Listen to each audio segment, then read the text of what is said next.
que vocês estão? Estão todos bem?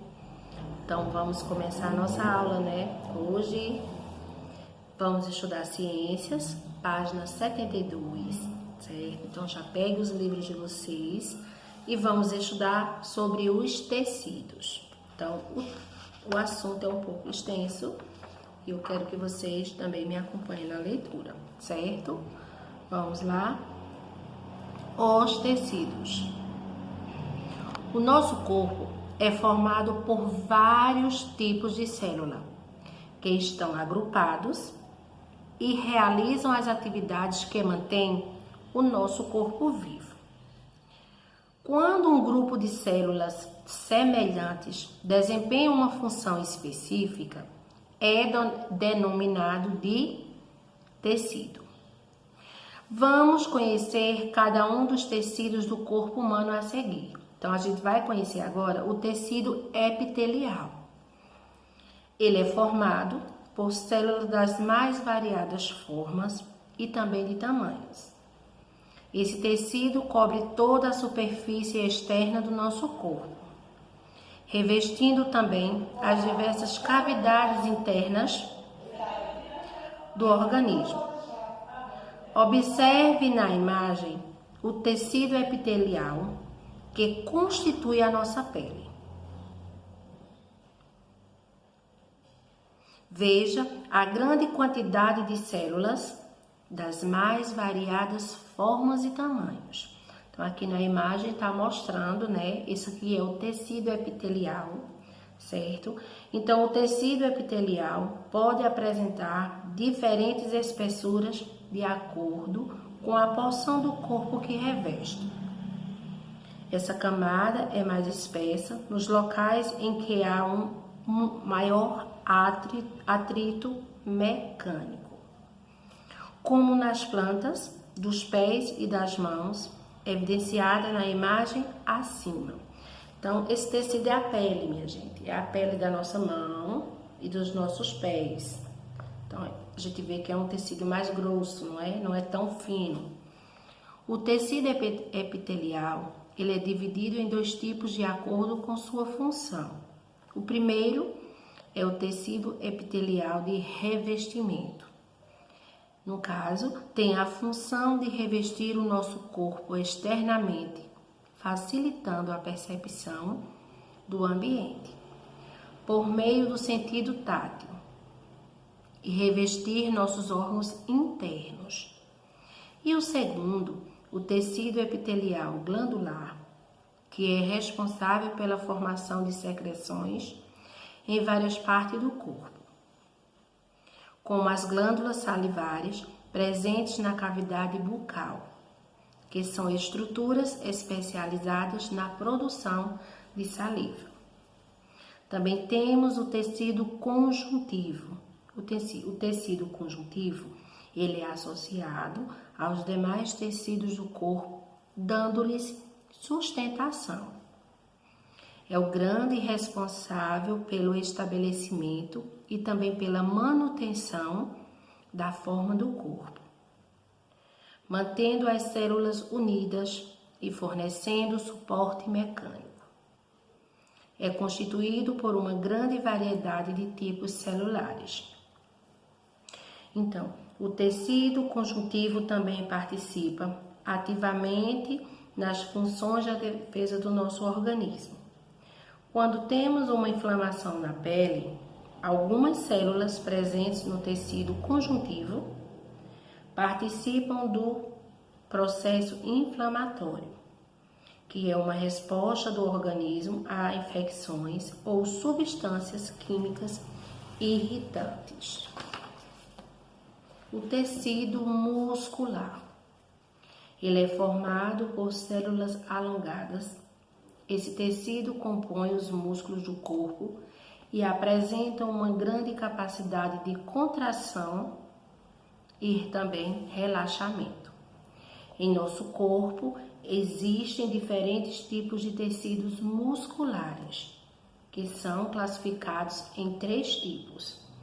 Temos o tecido muscular estriado esquelético, que são constituídos por esse tecido boa parte do músculo do nosso corpo, como as dos braços, das pernas. São músculos que controlamos suas ações.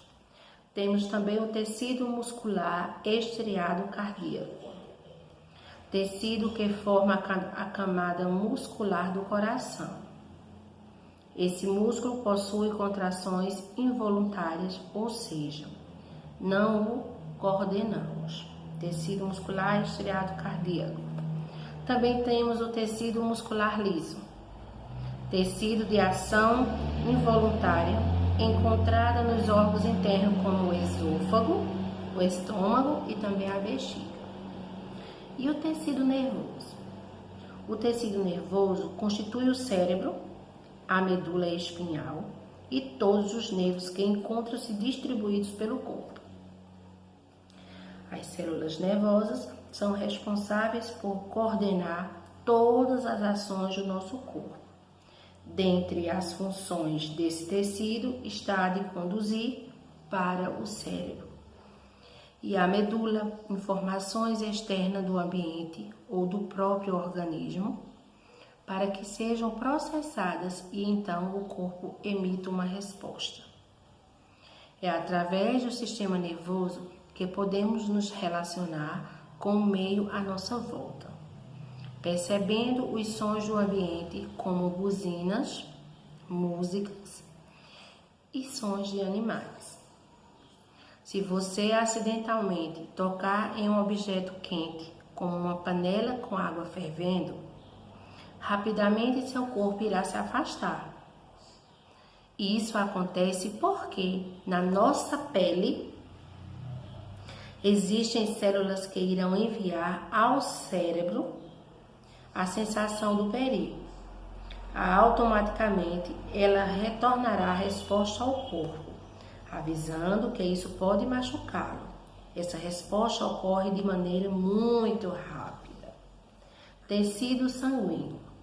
O tecido sanguíneo, que no caso é o sangue, realiza várias funções como o transporte de nutrientes através dos vasos, a eliminação de resíduos nocivos ao corpo e ainda a captura de micro-organismos invasores que causam doenças, como as bactérias. Também temos o tecido adiposo.